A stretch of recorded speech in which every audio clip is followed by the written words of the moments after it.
It was a normal night. I had just finished up at the station and I wanted to go grab a bite to eat at the local diner. I ordered the same thing I always do, chicken nuggets with a side of fries. Don't judge me, I'm a kid at heart. While waiting for my nuggies, I was browsing YouTube trying to find some content from my fellow horror YouTubers when I stumbled upon a video from Possessed by Horror, a relatively known channel in the community. The video is named Movies I'm Too Scared to Watch, and they began by calling out a comment received in which someone harassed her for her taste in horror. The comment in question said the following: "Go back to Disney." Wait, before I continue, but does anyone else find it weird that they capitalized Disney but not the beginning of their sentence? No? Just me? Sorry, back to the comment. Go back to Disney, little girl.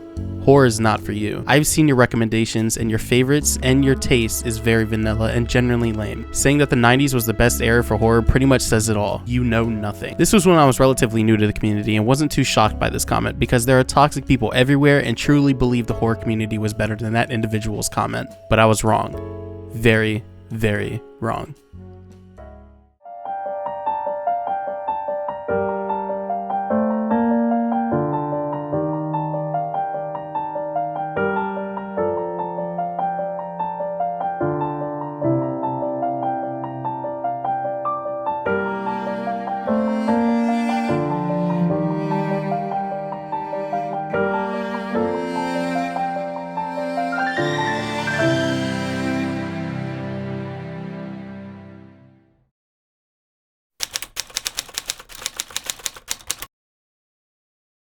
After Possessed by Horror highlighted that comment, it seemed like everywhere I looked there was some sort of toxic masculinity being displayed. While I've personally never had my horror taste called into question by others in the community, that didn't stop me from taking notice and becoming angry with this behavior. It began with her, but it wasn't long before I saw it all over YouTube and other platforms like TikTok. You're not a horror fan.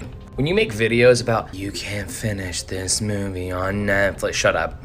If you can't finish The Green Inferno, you're not a horror fan. Women's horror opinions are being shunned, and they're being viewed as nothing but eye candy. If the women call out this behavior, they receive naive comments telling them not to generalize all men. The one thing I noticed is that if you're a man, you could have any opinion regarding film, and majority of the time, you aren't met with much toxicity, if any at all. I mean, I made a slasher movie tier list months ago and put Attack of the Killer Tomatoes on it, and literally nobody said a thing. Now imagine if I was a woman and made the same video. The amount of hate from men who seem to only exist to talk down to women would be overwhelming. Even if your opinion is obviously satirical, it doesn't protect you from these basement dwellers and their barrage of insults. It's already bad enough that we live in a society that tries to tell women what they can or cannot do with their own bodies. So why is it that men feel the need to downplay a woman's taste in horror when it varies from their own? That's the big question here today, and I will be doing multiple things in order to try to get to the bottom of this perplexing issue. In order to uncover the answer to all of our questions, I'll have to go undercover and try to find the root cause of all these men's hatred. Once I return with my findings, I will come to a conclusion to our problem, but first I need to bring in somebody for an interview, someone who has experience with toxic men in the community.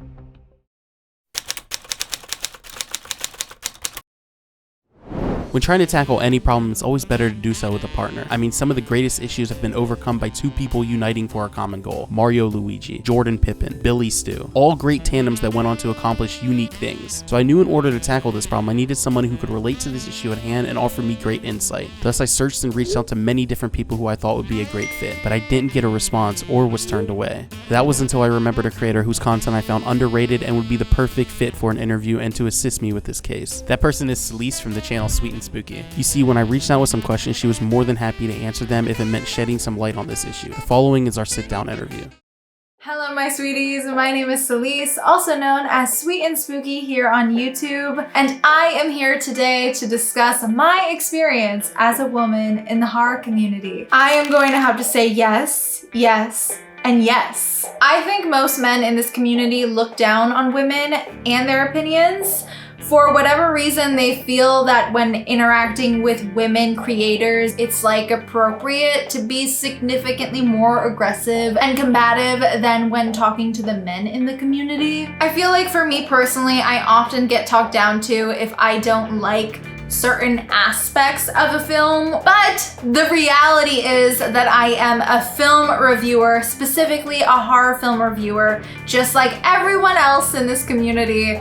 And Reviews will all be different because films are subjective. So I will be honest and say there have been several moments where this has happened since joining YouTube and the horror community in general for me. I have had a few experiences where men have been shocked to hear that my favorite film of all time is A Clockwork Orange. It's always like, oh, I didn't expect you to like that. You just don't look like the type. I mean, what am I supposed to look like in order to enjoy a Kubrick film? Another example would have to be the way I've been spoken to for simply not enjoying a lot of 80s classics, specifically Friday the 13th and that entire franchise. There is a lot of, you're really too young to understand these films and why they are important. Or when I discuss a lot of weird sexist things in older horror films, I get the, nah man, you just like have to understand it was a different time. Which like, no, again, I understand, but the thing is that it was sexist even then. We're just speaking up about it now, and that's what you don't like. So without being a total downer, I don't think it can. If people want to change, they will, and many have. Viewing the horror community as in need of improving inclusion means that we're already off on the wrong foot because it establishes a hierarchy. Non-men, queer folks, BIPOC, etc. have been in the community for years, just in niche circles, and if the rest of the community wants to include us, it needs to address itself. Why do I feel such a strong reaction when so-and-so says something? Is it healthy or appropriate? Am I sexualizing or stereotyping this person? It's definitely a tough conversation, but people just need to be more open to listening and not being so stuck in their views of what a real horror fan looks like and acts like. Anyways, this is a really short answer to a discussion we can have for years, but it's definitely a start. Again, I would like to thank Barebones so much for having me on their channel today to discuss what it is like to be a woman in the horror community. Bye! Celeste gave me some fantastic answers, and through her experience, I've been able to learn a lot more about what women have to endure in this community. But I wasn't going to stop at an interview. I needed to learn more. You see, in order to find an answer for our problem, I had to put myself in the shoes of these toxic men. So I did what any person would do in my position. I went undercover.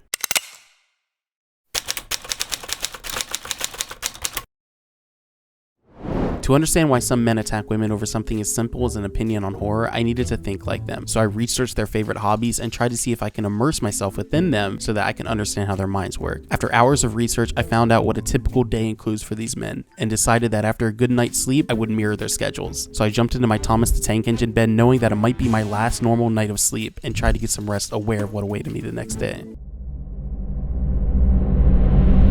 I wake up and make some coffee and turn on Fox News for around 2 hours. I won't watch any other network because they all spread fake information. Dude, stop. Testicle tanning. Come on. I mean, yeah. I haven't heard anything that good in a long time. Open your mind, Bobby. After catching up on world affairs, I'll check how my crypto investment is doing while listening to Joe Rogan's podcast in the background, believing everything he says is fact. Now for my afternoon shenanigans. I sat down and listened to the Fresh and Fit podcast because if I wanted to know why anyone hated women, that would be a great starting point. Okay, I'm gonna get a lot of hate for this, but here's the reality, guys. If you got a girl and you're dating her seriously, she's your main chick, and she has an Instagram as well as maybe sexy photos of herself on the internet, that is cheating. The afternoon has flown by, so I'll use money mom left to order a pizza. Whilst eating, I'll search YouTube for women who deem themselves a horror fan and harass them for having an opinion that varies from my own. It's almost time for bed, and mom tells me I have to take a shower. Lord knows I don't take those. So instead I'll just navigate Reddit for a few hours and post hot takes that are sure to piss people off. Time for bed, so I randomly select a disturbing film to fall asleep to and prepare to do it all again the next day.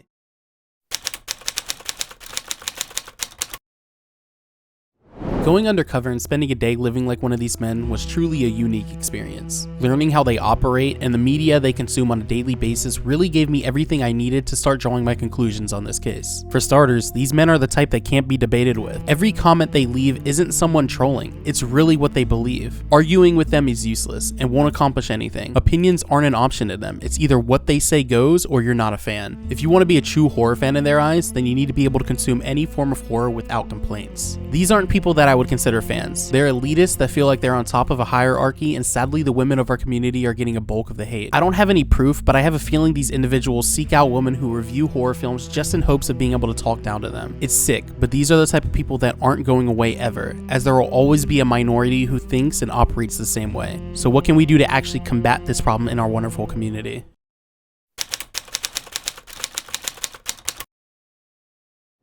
Throughout this case, I've grown increasingly angry with how women are mistreated, and it doesn't seem like the issue is brought up enough. Like I stated before, there isn't anything we can do to change how people think, but we can still lift one another up. So I'm here to declare a plan for everyone in the community to get involved so nobody feels like they're unwelcome. For starters, I think all content creators should try and speak out in support of women in our community, and make it known that we don't support any form of toxicity. I've not seen enough of us making the community feel more welcome, and it's very disheartening. So if you're a horror content creator, try to speak up and educate those fans on why their misogynistic views aren't welcome in our communities. For all the women who get harassed for your horror views, whether you're a content creator or someone just posting a tweet, the best thing I can recommend for you is to block and ignore these individuals. There isn't any point in giving these people attention, but if you want, you could screenshot their comments and we can all publicly shame them if need be. Lastly, any viewers who want to get involved can. When you see a negative comment that tries to tear down the women in our community in the comment section of a video, then I say leave 2 positive comments under the same video and try to drown out those incels who think it's okay to be douchebags on the internet. I know my suggestions aren't something to be excited about, as I know they lack any permanent solution to the issue. The main takeaway I want everyone to have after investigating with me is that if we work together like a community, then we can weed out the toxic scumbags who label themselves as fans. It's important now more than ever to make sure that we take care of one another and ensure that everyone in the community is welcome. As I'm finishing my case notes, I still see misogynistic men attacking people. Even my partner in this case, Celise, is being targeted for simply having her review shared by another content creator. We as a community need to band together and fight off any hate. And it won't be easy, but I need everyone to do their part. Let's work towards a better future for this community. I know we can do it. This is only the start, as I have plenty of cases to tackle in my quest to make sure that the horror community is the positive, welcoming environment it labels itself as. In the description of this case, I will leave plenty of women in the community to go support and show them that they're just as welcome as anyone else. So until next time, keep an eye out for one another and stay out of trouble.